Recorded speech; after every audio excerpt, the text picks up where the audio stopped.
જે રાજુભાઈ સોલંકી કરીને વ્યક્તિ છે, એમનું આજે મૃત્યુ થયું છે. છેલ્લા 3 દિવસથી તેઓ સારવાર હેઠળ હોસ્પિટલમાં એડમિટ હતા અને આજ રોજ એ ડૉક્ટરશ્રીએ એમને બેભાન થઈ ગયા હતા અને પછી ડૉક્ટરશ્રીએ તપાસતા એમને મરણ જાહેર કરેલ છે અને એમનું એસડીએમ સાહેબની રૂબરૂમાં એમનું ઇન્ક્વેસ્ટ પંચનામું કરવામાં આવેલું છે અને ત્યારબાદ એમનું ફોરેન્સિક પીએમ માટે સિવિલ હોસ્પિટલ ખાતે પીએમ રૂમમાં એમને લાવવામાં આવેલા છે અને સવારે જે ફોરેન્સિક પીએમ એમનું થાય એના પછી એમના પરિવારજનો છે એ આગળની કાયદેસર કાર્યવાહી કરવા માંગે છે એવું એમના પરિવારજનોએ જણાવેલું છે.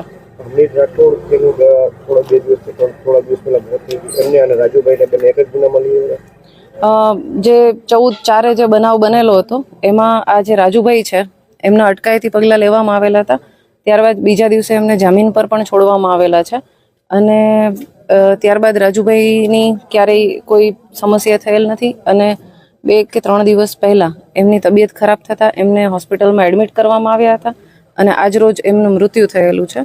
ત્યારબાદ આજે પીએમ માટે લઈ આવેલા છે અને આવતીકાલે સવારે એમનું પીએમ ફોરેન્સિક પીએમ થશે. ત્યારબાદ તમામ કાયદેસર કાર્યવાહી કરવામાં આવશે. પોલીસ પરિવાર છે તેઓ આક્ષેપ લગાડે છે કે એએસઆઈ અશ્વિત કાનગડે બંનેને બેરહેમીથી માર્યા હતા, તેથી એમનું મોત થયું. એમનું જે ફોરેન્સિક પીએમ થઈ જાય અને પીએમમાં જે પણ રીઝન આવે એ પીએમનું જે કોઝ ઓફ ડેથ આવે ત્યારબાદ જે પણ કાયદેસરની કાર્યવાહી છે એ કરવામાં આવશે. એમના પરિવારની જે પણ રજૂઆત છે એ તમામ રજૂઆત સાંભળી અને આગળની કાર્યવાહી કરવામાં આવશે.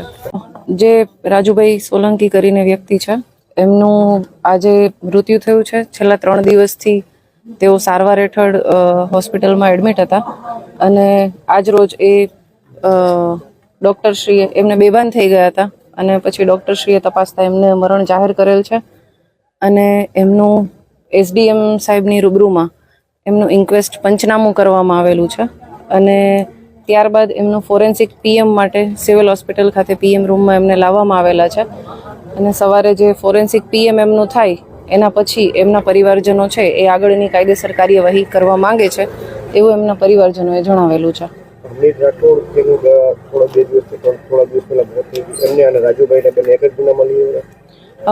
જે 14/4 જે બનાવ બનેલો હતો એમાં આ જે રાજુભાઈ છે એમના અટકાયતી પગલાં લેવામાં આવેલા હતા.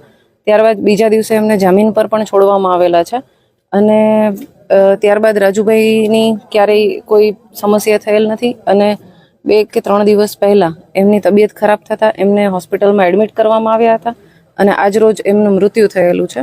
ત્યારબાદ આજે પીએમ માટે લઈ આવેલા છે અને આવતીકાલે સવારે એમનું પીએમ ફોરેન્સિક પીએમ થશે. ત્યારબાદ તમામ કાયદેસર કાર્યવાહી કરવામાં આવશે. પોલીસ પરિવાર છે